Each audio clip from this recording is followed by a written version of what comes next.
Hello दोस्तों, कैसे हैं आप सब। आज की हमारी कहानी है बहू की शादी। तेरा दिमाग तो नहीं चल गया कहीं? क्या अनाप शनाप बके जा रही है तू?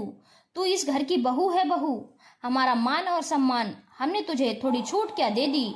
तू तो सर पर चढ़कर बैठ गई।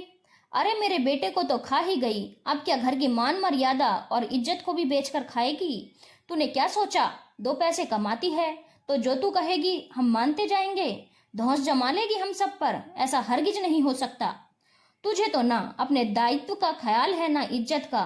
चल पड़ी है फिर से बिहार रचाने को, मनहूस कहीं की। आरती की सास आपे से बाहर हो रही थी और ताबड़तोड़ आग उगल रही थी।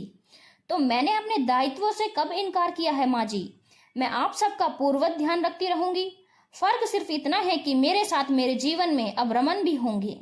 आरती ने दबी जुबान से कहा। एक तो निर्लज्जता कर रही हो, ऊपर से जुबान भी लड़ा रही हो। बकवास बंद करो और अंदर जाओ, ससुर जी गरजे। जी मैंने आरती से कभी नहीं कहा कि वह अपने दायित्वों से मुंह मोड़ ले। वह पहले की तरह आप सबका ध्यान रखती रहेगी। मैं तो पूरे सम्मान के साथ बस आरती का हाथ मांगने आया हूँ, रमन ने पूरी विनम्रता से कहा। बेहतर होगा कि तुम चुप रहो। हम अपने घर के मामलों में बाहर वालों का हस्तक्षेप पसंद नहीं करते। आरती की सास ने रमन को घूरते हुए कहा। भाभी, हद होती है बेशर्मी की।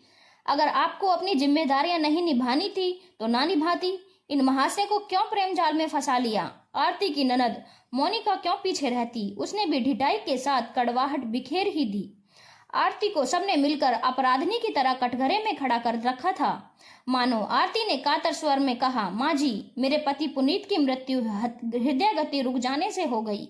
इसमें मेरी क्या गलती है? सुहाग तो मेरा भी उजड़ गया, सपने तो मेरे भी टूटे। उनके जाने के बाद भी मैंने आप सबका हमेशा ख्याल रखा है। मैं घर के काम के साथ साथ बाहर निकलकर नौकरी भी करने लगी ताकि मेरे देवर और ननद अजय और मोनिका की पढ़ाई अधूरी न छूट जाए। आपकी और पिताजी की दवाइयां समय से आती रहें। आज जब मोनिका की पढ़ाई पूरी हो चुकी है, अजय अपने पैरों पर खड़ा हो चुका है, तो मैंने जरा सा अपने बारे में सोच के लिया। आप सब ने मर्यादा की दुहाई देनी शुरू कर दी। माँ जी, रमन जी बहुत सुलझे हुए व्यक्ति हैं। इन्होंने मेरी सारी परिस्थितियां मालूम हैं और यह मुझे मेरी जिम्मेदारियों के साथ अपनाने को तैयार हैं। मेरे अकेलेपन के साझेदार बनने को तैयार हैं। एक बार मेरी जगह मोनिका को रखकर सोचिए। मेरी बेटी से तू अपनी तुलना कर रही है? तेरे जैसी बेशर्म नहीं है मेरी बेटी। उसके अंदर संस्कार कूट कूट कर भरे हैं। वह तुझे जैसी आरती की सास के बाकी शब्द मुंह में ही रह गए। किन संस्कारों और मर्यादाओं की बात कर रही हो माँ? अचानक अजय अंदर आता हुआ बोला। जिस मोनिका की तुम इतनी तरफदारी कर रही हो, उसने तुम्हारे मुंह पर कालिक पोतने में कोई कसर बाकी नहीं रखी थी। यह तो मोहल्ले के सबसे आवारा लड़के रोहित के साथ सारे गहने जेवर लेकर भागने को तैयार थी। वह तो भाभी को सही समय पर पता चल गया, क्योंकि उन्होंने मोनिका को फोन पर उससे बातें करते हुए सुन लिया था। फिर भाभी ने ही सही समय पर समझा बुझाकर मोनिका का मार्गदर्शन किया और उसे गलत रास्ते पर जाने से रोका, वरना आज तो हम कहीं के नहीं रहते। विश्वास नहीं होता तो पूछ लो मोनिका से, तुम्हारे सामने ही खड़ी है। मोनिका नजरें नीची कर एक कोने में सिमट गई। उसकी झुकी हुई आंखें सारी सच्चाई बता रही थी। आज मैं पढ़ लिख कर कुछ बन सका हूँ, वह भी भाभी की बदौलत ही, वरना पैसों के अभाव में मेरी भी पढ़ाई छूट गई होती। और आज उनके जीवन में छोटी सी खुशी आने वाली है तो आप सबकी आंखों पर स्वार्थ की पट्टी बंध गई। आप सबको सिर्फ अपना स्वार्थ दिख रहा है, भाभी की खुशियां नहीं।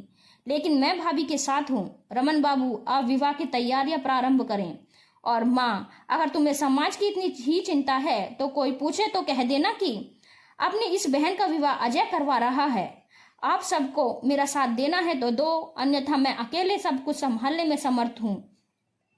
आरती के सास ससुर सारा सच जानकर रो पड़े। आरती के सास ने भावुक होकर आरती से कहा, बेटी मुझे माफ कर दो, मैं स्वार्थ में अंधी हो गई थी, मुझे सही गलत का भान नहीं रहा। आरती ने भावुक होकर उनके चरण छू लिए। नहीं नहीं माँ जी, आप कैसी बातें कर रही हैं? भला एक माँ अपनी बेटी से माफी मांगती हुई अच्छी लगती है क्या? अभी आरती के ससुर जी भी बोल उठे। अरे भाई, बातें ही करते रहोगे या विवाह की तैयारियां भी करोगे? देखो कितने सारे काम पड़े हैं, चलो फटाफट सब काम पर लग जाओ। मेरे घर की मान मर्यादा मेरी बिटिया की शादी है। रमन ने आगे बढ़कर आरती के सास ससुर के पांव छू लिए। उन्होंने मुस्कुराकर रमन के हाथों में नेग पकड़ाया। सही समय पर अजय की समझदारी के कारण खुशियां एक बार फिर से घर में खिल उठी थीं। धन्यवाद दोस्तों। अगर आपको कहानी अच्छी लगी हो तो चैनल को लाइक, शेयर और सब्सक्राइब करना ना भूलें।